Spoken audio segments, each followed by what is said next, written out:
Greetings from Castle Goring, from Mickey, Aurora and from me. Well, the most extraordinary thing happened yesterday, which I will get to in a while. I don't know whether it was Associated Newspapers trying to lay a trap and manipulate, which they certainly have done before, because in 2012, when they were bidding for my book, which was the Queen Mother book, The Untold Life of Queen Elizabeth, the Queen Mother, they wanted to serialise it, and so did the Sunday Times. And they then said that they would definitely serialise it, but they wanted to know how much the Sunday Times were offering. And I said to my publisher, tell them they know that's totally unacceptable. It's just not done, and we couldn't possibly tell them that. And they came back and said, well, Paul Dacre says he's not going to buy the book if you don't tell him how much it's going to cost. So I said, well, tell him he can go and tuck himself. And I said, you can dress it up any way you want. I said, I'm not going to be telling how much the Sunday Times is offering. And after this little foray, even if you offered 50 times as much, I would be going with the Sunday Times, which I duly did. Blow me down and I was in France at the time, the night before the serialization is due, the Saturday evening, I get a panicked phone call to say the Mail on Sunday is running with the first chapter and its contents in their paper tomorrow, doing a spoiler. And we all went ballistic. The Sunday Times proceeded, which was very honourable of them, and they paid the full amount.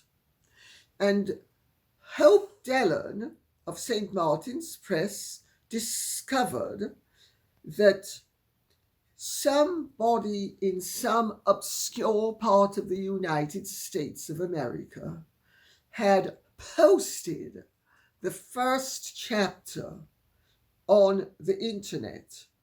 Well, we all quite obviously thought that they'd been paid $10,000 or $20,000 to do it, so that the Mail on Sunday would have their spoiler. And since I refused to sell them the serialization of the book and its contents, they simply found another way of doing it. So I don't know if, because they're now involved in this latest scenario, but I'll get to that in a while. Before getting to that, I am going to say we're going to have one or two personal things, and then we are plunging in with all of the unsavory, ghastly stuff like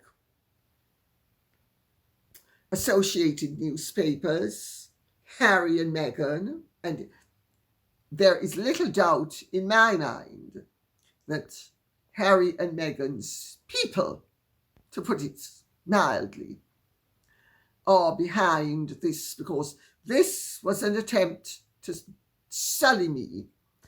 And I don't think Associated Newspapers on its own would have been coming up with this. I'm not saying that they have not been assisting, but I don't think the idea was theirs. I think it emanates from the scum in Montecito. Anyway, we'll start out with, on Saturday, I had the pleasure of being at the Cuckfield Bookfest, and my session was sold out, which I have to say, everybody was chuffed, and so was I. I thought it was heaven on earth, and people couldn't have been nicer. The Cuckfield Bookfest is one of the top book festivals, and it was wonderful. Angeloni, whom some of you will know who he is, he's a writer. He's also my literary agent, and he interviewed me, and it was very compassionately received. Let's put it that way. On Saturday evening, right after my broadcast, I hopped in my car and went, so you'll see the clothes are the same, and I went to the 150th anniversary of St. Bartholomew's Church in Brighton. It was a celebratory dinner, but also people were paying to raise money to buy a concert grand piano, because they have a musical director stroke organist at the church. He's one of the finest in the country. His name is Hamish Dustager.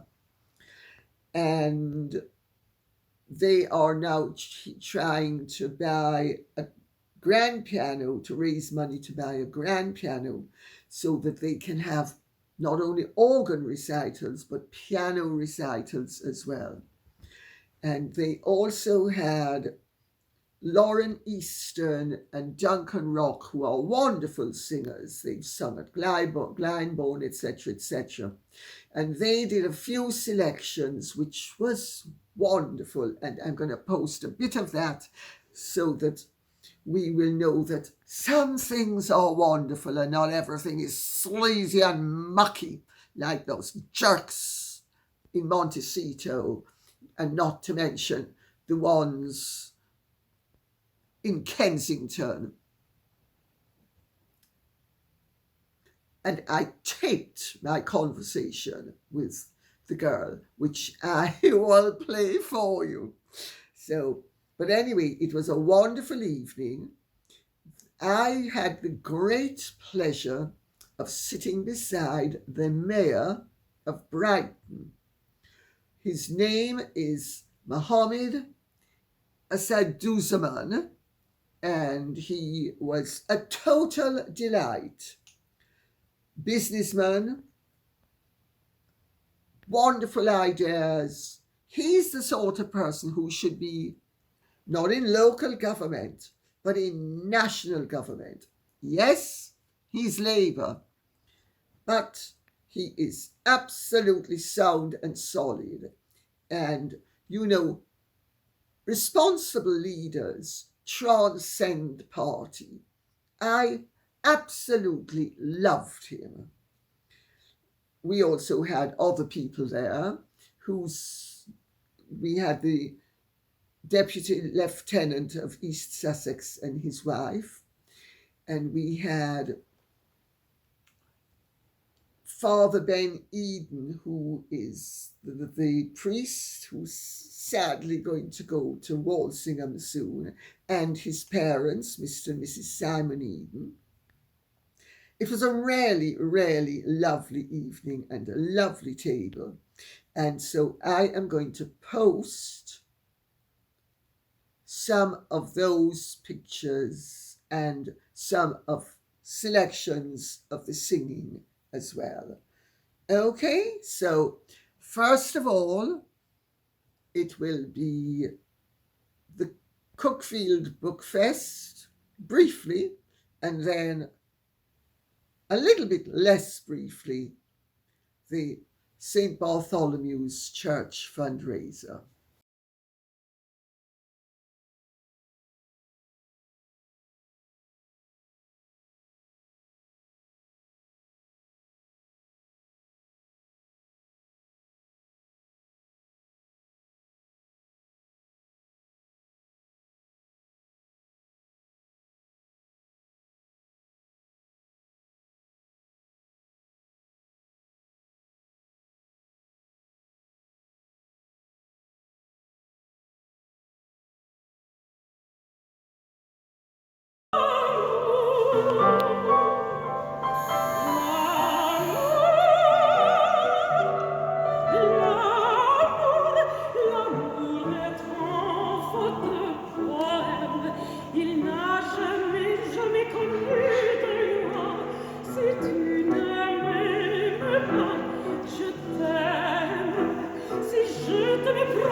Now we come on to the really vile stuff. Yesterday, my agent phoned me up to say that he had been approached by Martin Robertson or Robinson, whatever his name is, who seems to be the chief reporter at the Daily Mail, with some nonsense inquiry about basically implying that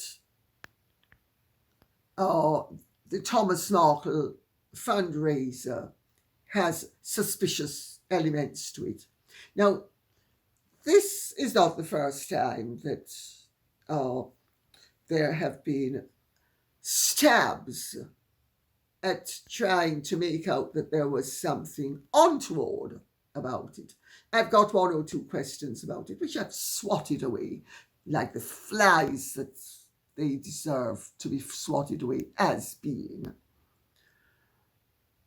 But this was a horse of a totally different colour. So I thought, all right, the Mail is now involved.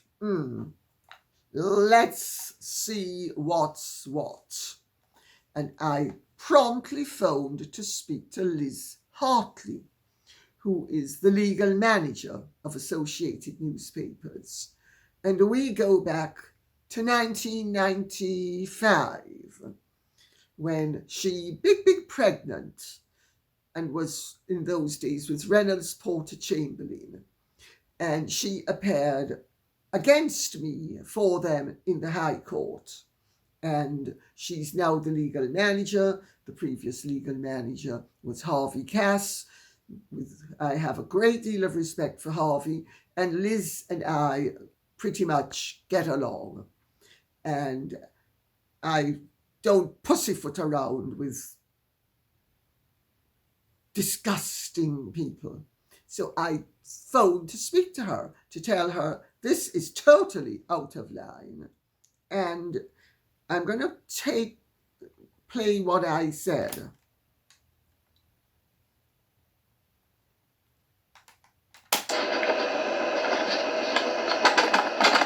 Rebecca speaking, how may I help? Yes, hello. Rebecca who? Rebecca Springer. I'm the legal assistant. I'm not Liz Hartley's PA. Liz Hartley's PA's on holiday. Okay. Well, this is Lady Colin Campbell speaking, and I'm ringing Liz, and so I will hope that you will pass the message on. And, of course. Sorry? I said, of course. Go ahead. Lovely, thank you. My agent just got a phone call or a contact or whatever, I'm not even quite sure how it be, from someone called Martin Robertson or Robinson, who seems to be one of your reporters, trying to thrash around, evidently trying to make out that I have somehow pocketed some of the money that I raised for Thomas Markle. Let me make it absolutely clear to you, my dear, and I hope you're listening to every word, that if there is the slightest suggestion of any impropriety, I will see you people in court. Now, as Liz knows only too well, I have had to be litigated against Associated Newspapers for the last 50 years. I am sorry, I am not going to allow you people to yet again trash and traduce in the totally disgusting way you have been doing.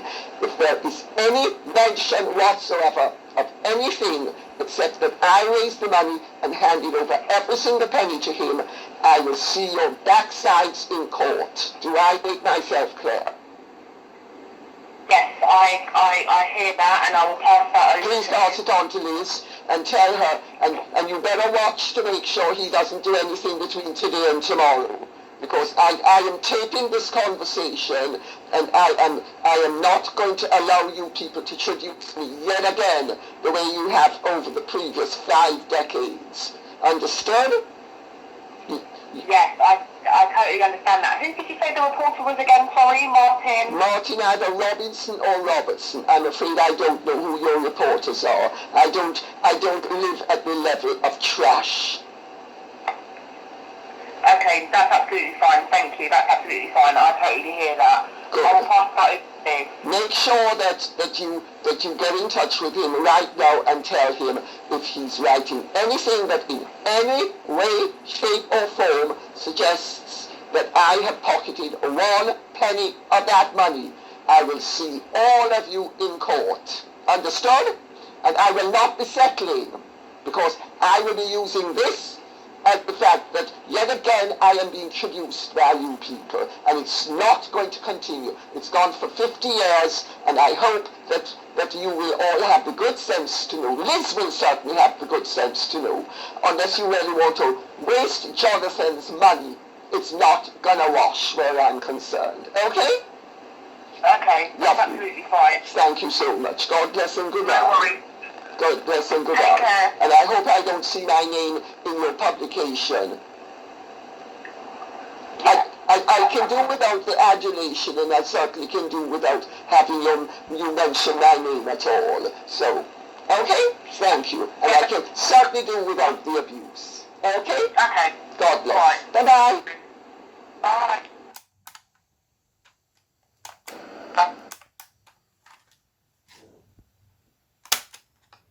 Well,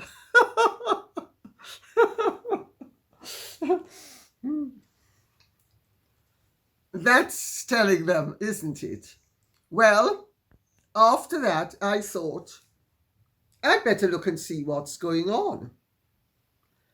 And blow me down if 2 people hadn't made donations in the last day or 2 to the Thomas Markle Fund that I had shut down in August. So I promptly got in touch with GoFundMe, and I said in very stern terms, it was shut down. I said I wanted it shut down. I don't know who's revived it, but it's certainly not been done with my authority, and I require it to remain shut down, and I'm not receiving 1 farthing from anybody in terms of that fund. It's shut down, and anybody who donates, you're gonna return the money to them. I'm not interested in having any money hereafter pass through my hands in relation to this. Of course, my agent and I knocked heads together, and I did my own investigations, and it's pretty apparent to me that somebody has mischievously activated that account. Now, I do not believe that GoFundMe would have done it. I actually don't believe that Associated Newspapers would have done it. I believe that somebody related to Harry and Meghan's camp has done it, in much the same way that they tried to destroy more than one career. Piers Morgan, Dan Wootton, they fabricated a whole load of rubbish to try to get Dan Wootton involved in all sorts of criminal cases. And they have the unmitigated gall to reactivate something and try to make out that I am pocketing money, 25 stinking pounds plus 10 pounds. How dare these jerks? Well, they've been rumbled. I'm telling you, we are dealing with truly debased, reprehensible, manipulative, disgusting individuals. There is no depth to which they won't sink. Don't take my word for it. Ask the king. Ask the queen. Ask the late queen if we can bongo drum her in heaven. Ask Prince Philip. Ask Prince William. Ask Catherine. I mean, what element of disgusting human being behaves like this? Well, they've been rumbled. Now, I note I didn't say that Harry and Meghan did it. I said people affiliated with them, in my opinion, did it. I'm depriving those two bastards of every opportunity to push their hands in my pocket the way they have pushed their hands in everybody else's. Talk about disgusting. So now we'll get on to other matters. Eliza F.H.R. says, Meghan's altered red dress is a sight. What a dress for a children's charity. And her face looks odd. So much makeup. Lady C, I hope and assume you will cover this latest. Thank you. Eliza F.H.R., I actually thought she looked as good as it's possible for her to look. And the dress, which is a defective design, with all that's going on with the bust line and just pathetic idea. But that is an underdress. It had the overskirt, which was simply put on top of it. I thought, as dresses go and as she wears them, it was pretty well fitted and fitting. I also thought that her makeup, heavy as it was actually quite effective. I thought the hairstyle was a foray that will not get very far, because it really looks as if she's got several dead rats hanging off her scalp. Well, maybe she's preparing. But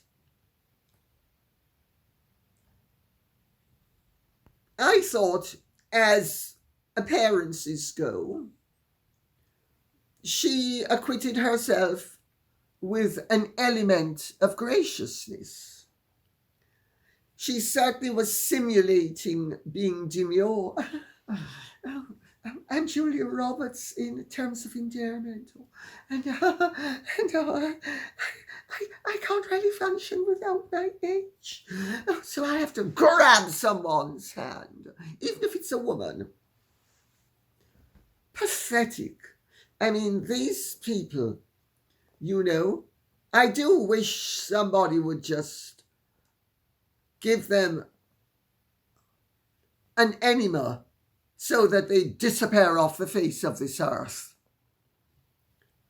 Andrea Dalton says, did Ratchet Reeves use the pensioners' fuel allowance to host this event at 11 Downing Street?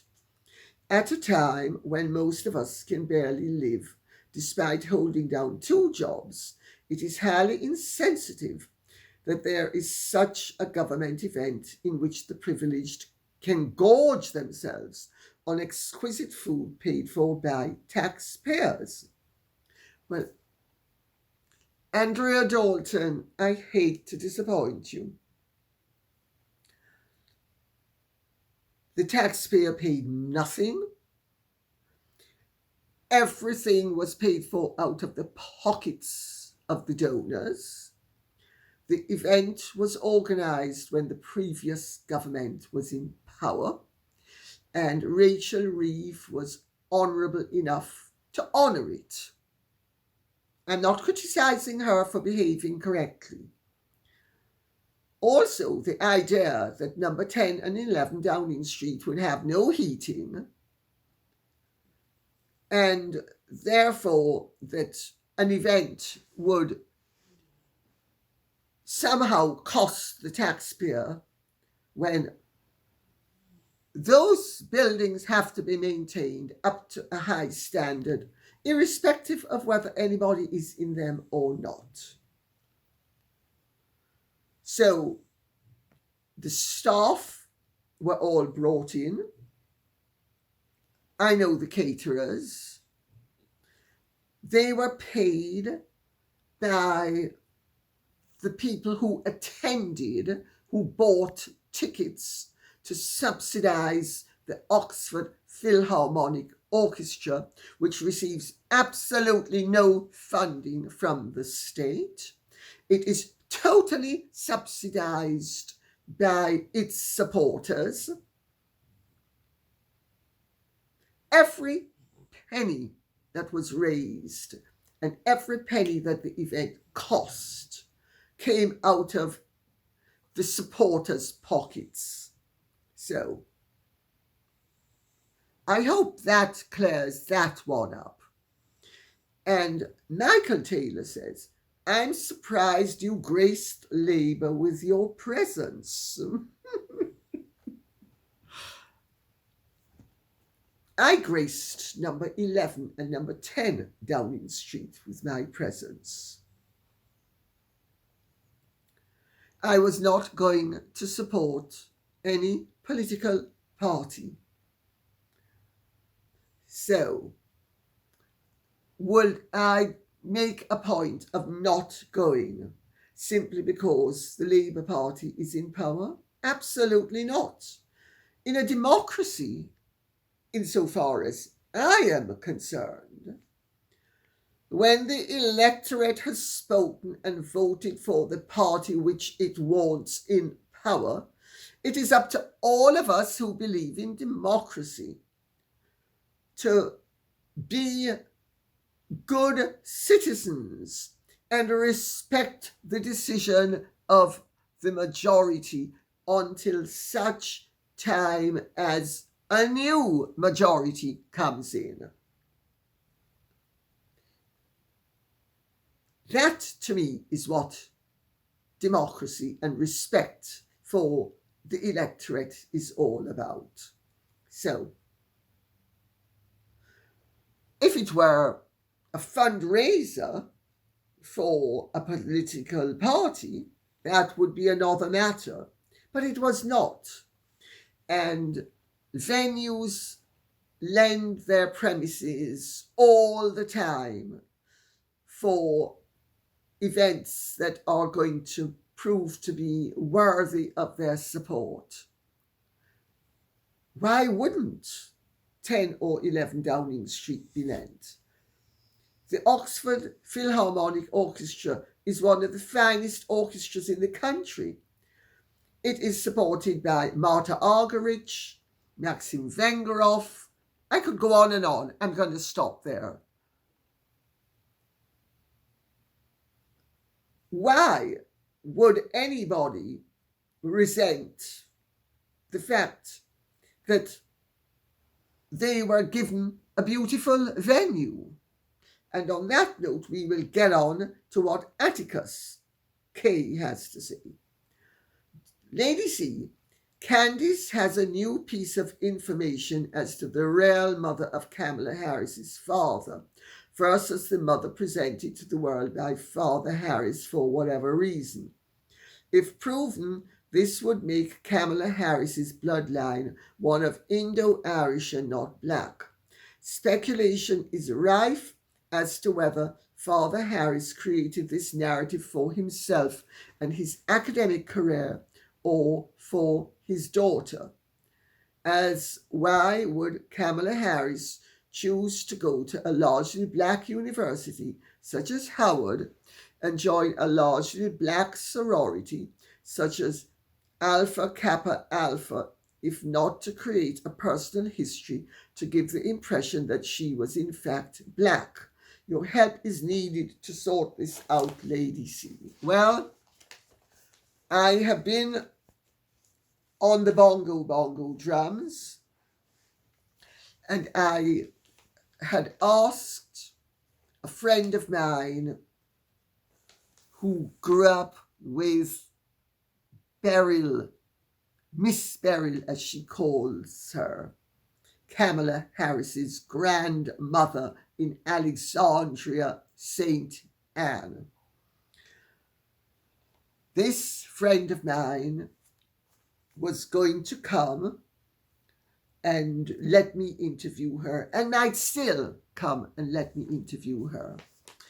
But in the meantime, I am going with what she has told me, because her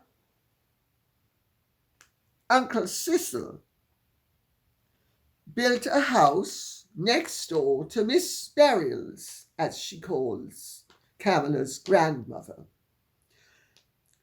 She knew Kamala's grandmother, Miss Beryl, from she was a little girl. She was brought up where they lived by her grandmother, who was a great friend of Miss Beryl.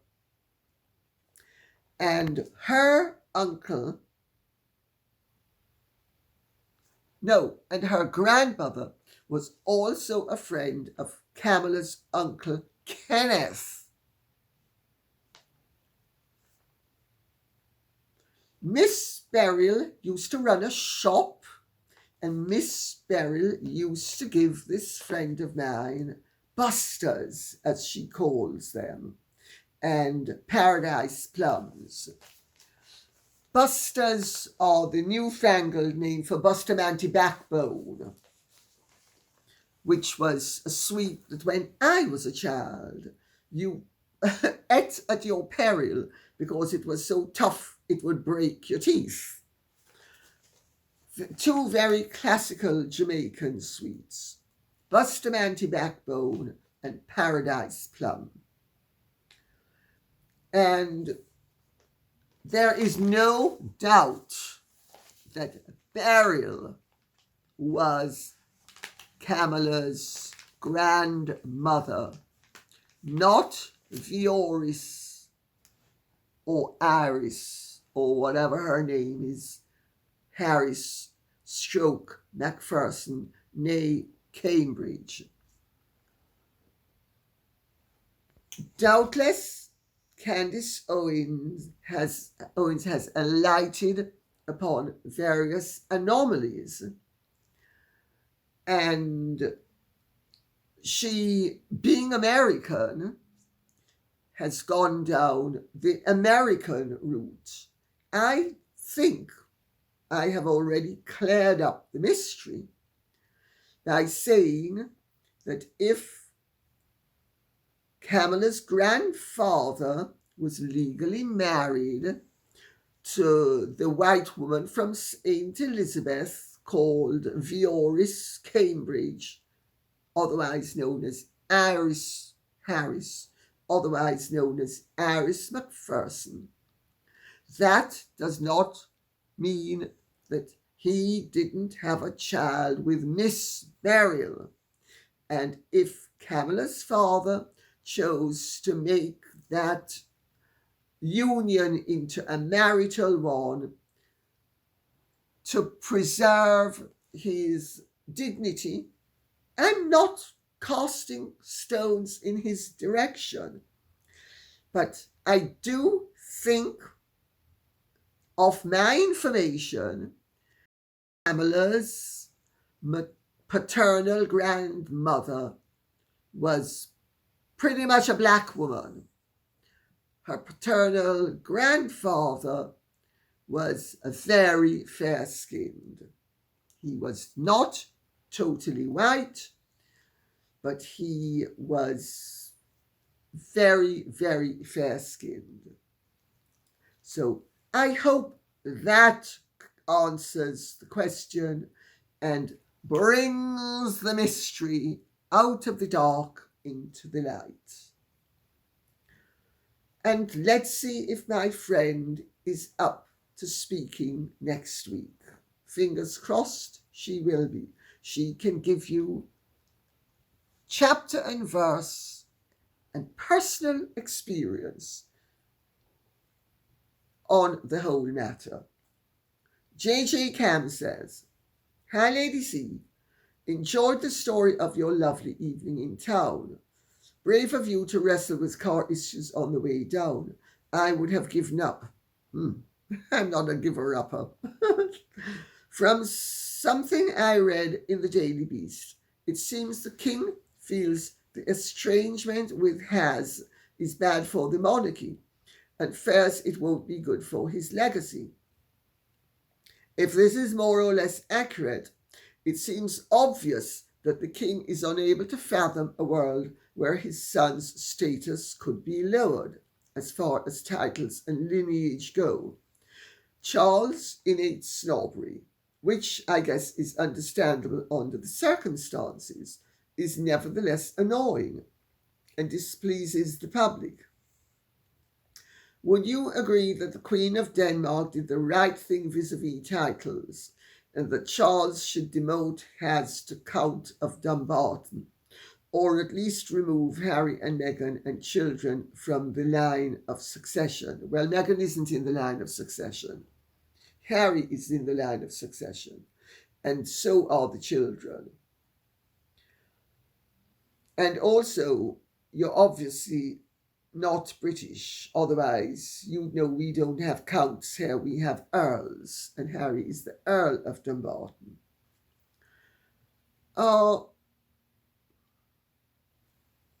You know, more than one person has said to me, Charles needs to be very careful because anything he uses to demote Harry could ultimately be used to demote the rest of them. I actually think that point of view has merit. I have said all along, Harry and Meghan's titles will presumably be perfectly safe unless they involve themselves in some serious criminal activity.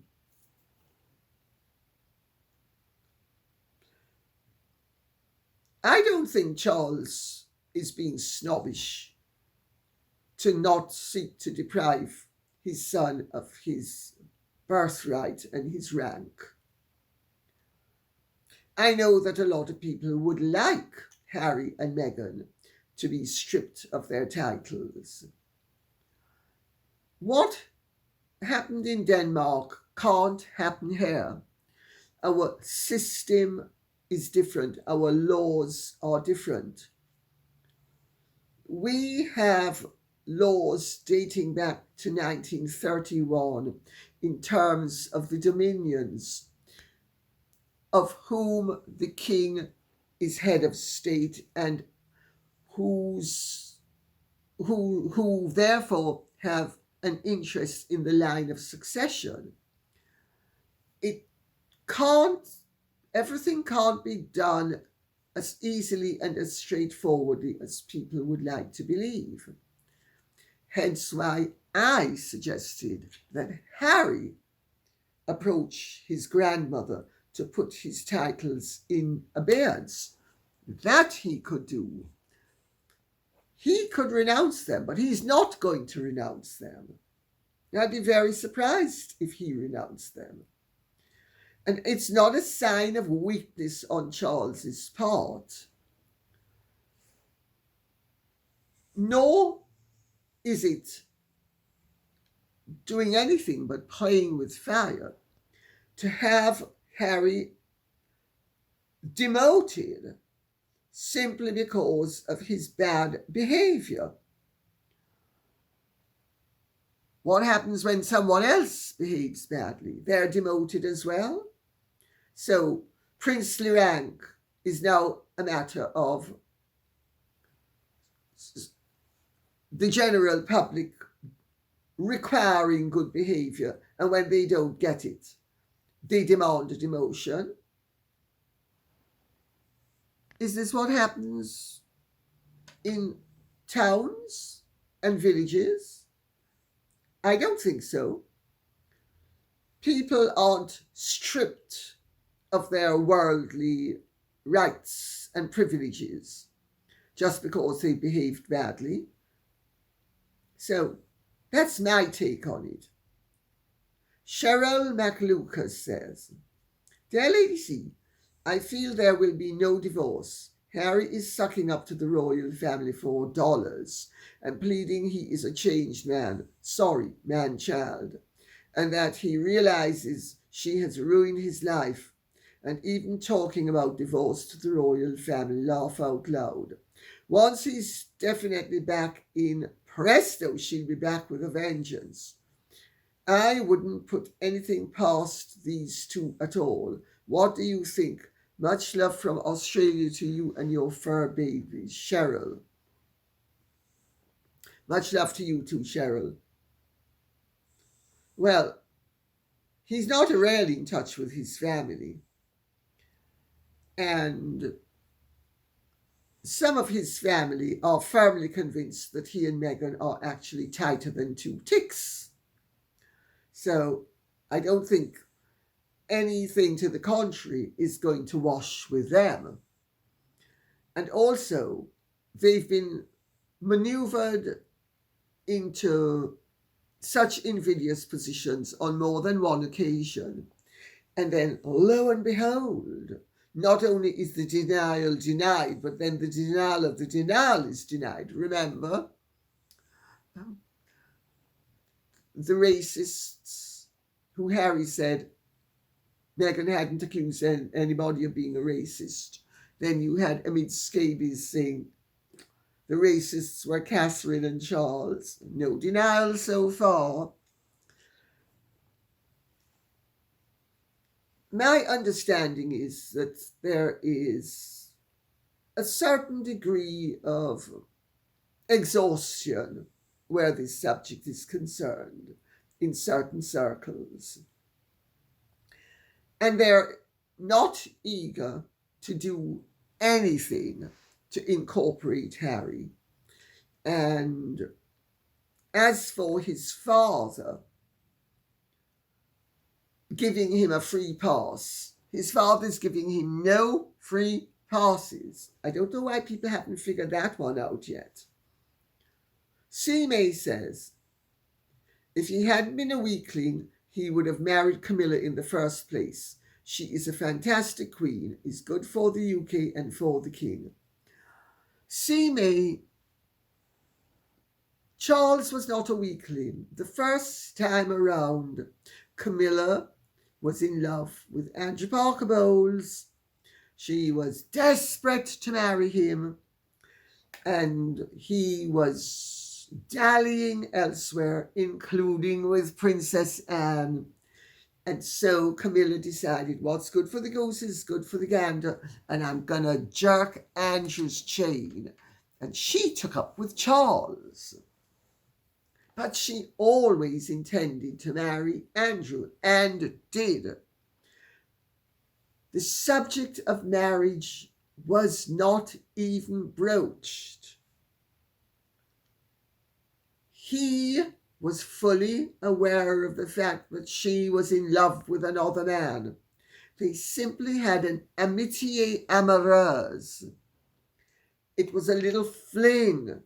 It just so happens that they had so much in common and had such affinity as personalities that it led, once she was married and she was unhappily married, that it led to a reunion that then led to a disengagement when he got married. And when they got back together after his marriage, as he put it, had irretrievably broken down, he had been stepping out with one or two other girls. Read my book, Diana in Private, the Princess Nobody Knows. I even mentioned the name of one whom I saw just the other evening. So, let's leave it at that.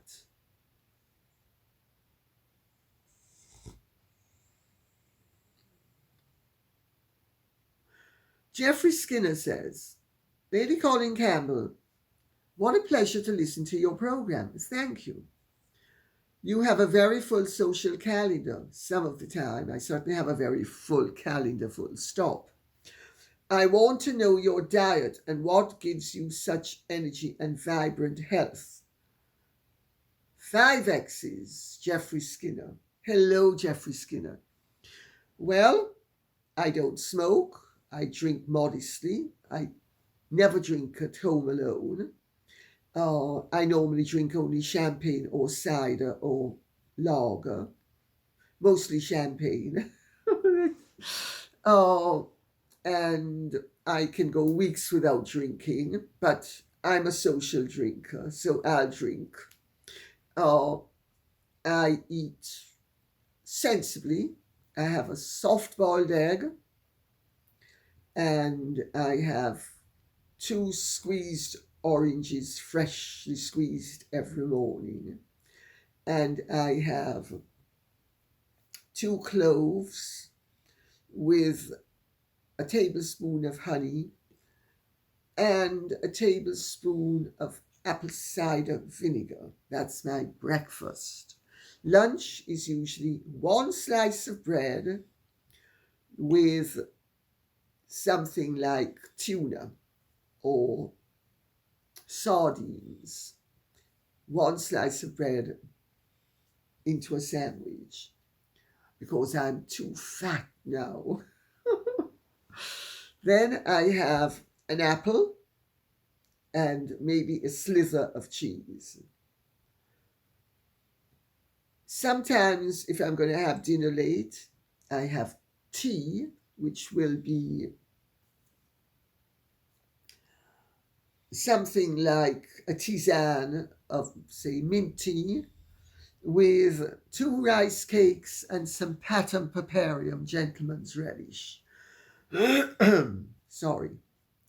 And dinner is something usually like 3 chicken wings and some spinach, baby spinach with some chopped up dates and apricots, that sort of thing. And and then some cheese after dinner. And before going to bed, I usually have 2 chocolates, 2 small chocolates, not big chocolates. So I hope that answers the question. And we've gone full circle. We started on a personal note and we've ended on a personal note. Don't worry, Thursday there'll be no personal note. To those of you who despair, thank you very much for listening. I hope this has been of some interest to you. Please keep the questions and comments coming in so I will know what you would like us to be speaking about. Thank you so much. Take good care. God bless. And if you have truly enjoyed this, would you care to like, share, subscribe, press the notification bell, and Godspeed. Bye-bye.